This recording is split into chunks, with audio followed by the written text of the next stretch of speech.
palsu. Kalau orang melakukan sesuatu akan memalsukan.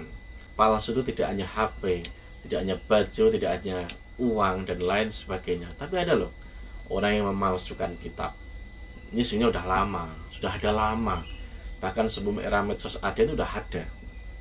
Dan yang unik, nggak ada ulama-ulama aswaja yang dia memalsukan kitabnya mereka. Tidak ada. Tapi mereka sangat getol memalsukan kitab-kitab klasik miliknya para aswaja. Itu nyata. Jika Anda akan dapat menemukan banyak sekali kitab-kitab palsu. Kita lihat uraian dari kiai ini.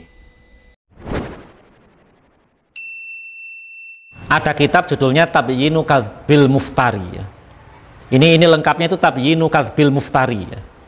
Membongkar kebohongan orang yang mengada-ngada tentang apa-apa yang disandarkan kepada Imam Abul Hasan Al-Asy'ari. Jadi kenapa kok sampai muncul kitab seperti ini dengan judul seperti itu?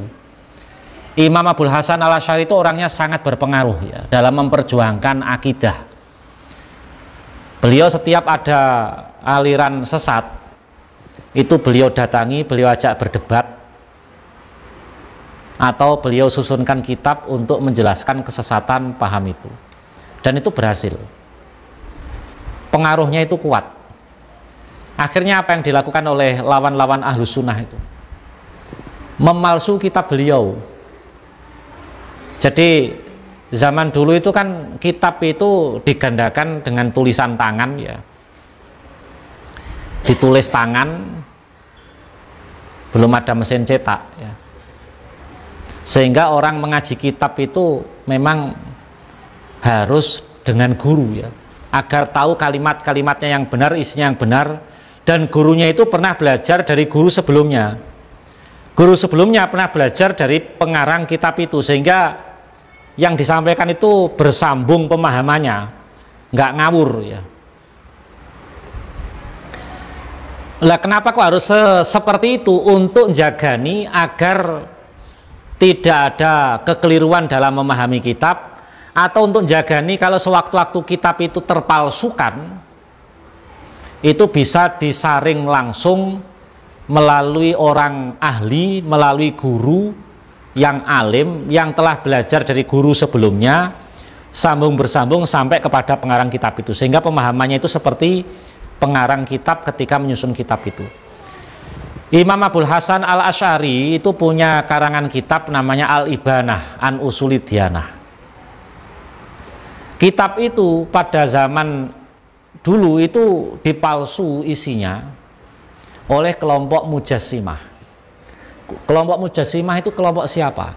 Aliran yang meyakini bahwa Allah itu bertempat dan bertangan.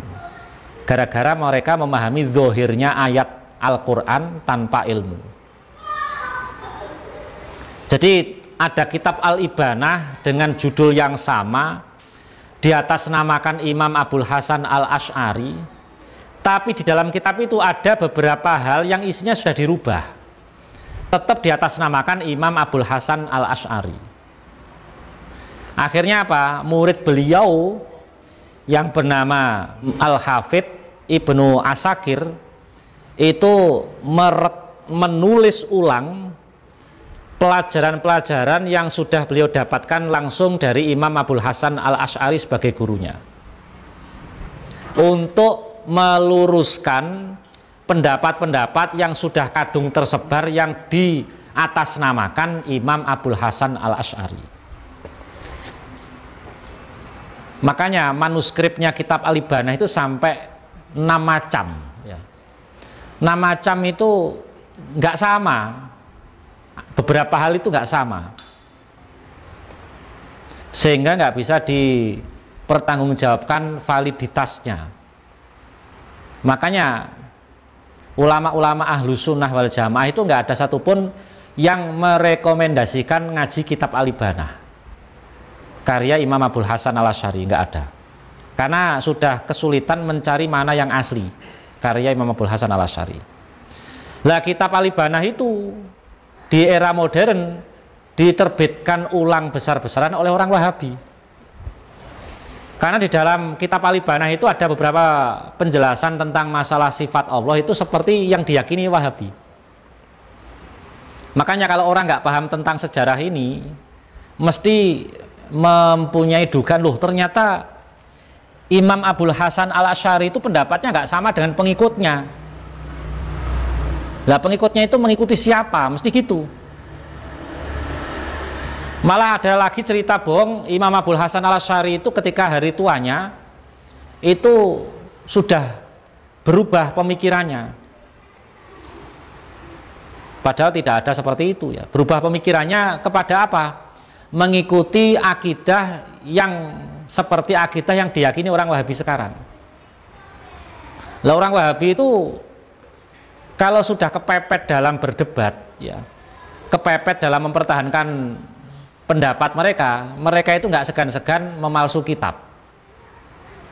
Jadi kitab para ulama dulu itu dicetak ulang, lalu nanti ada 1-2 kalimat yang dirubah, orang sudah nggak bisa melacak kembali kalau nggak betul-betul diteliti satu persatu dengan terbitan kitab yang sama dari terbitan lain. Contohnya yang sudah jadi korban pemalsuan orang Wahabi itu tafsir Sawi ya. Tafsir Sawi itu syarahnya tafsir Jalalain ya. Penjelasannya tafsir Jalalain. Imam As-Sawi ya, itu kan salah satu ulama yang membantah dan memerangi Wahabi. Dalam tafsir Sawi yang asli ada kalimat-kalimat sebutan Wahabi itu ada. Kalimat Wahabi itu ada. Bahkan Imam As-Sawi itu menegaskan bahwa Wahabi itu sama dengan Khawarij zaman dulu, langsung seperti itu. Ada lafadz yang nyata dan jelas kata Wahabi, dan itu ditujukan kepada Muhammad bin Abdul Wahab dan pengikutnya. Lah ternyata di beberapa tafsir Sawi terbitan yang lain, kata Wahabi ini sudah dihapus ya oleh penerbitnya, ya oleh orang Wahabi, dicetak ulang dengan cetakan yang desainnya lebih bagus dan menarik. Kalimat Wahabinya itu sudah dihapus ya, sudah hilang. Padahal Imam As-Sawi itu sangat gigih memerangi Wahabi. Kenapa kok tafsir Sawi yang dijadikan objek pemalsuan? Karena Imam As-Sawi dengan tafsirnya itu sangat berpengaruh di kalangan umat Islam.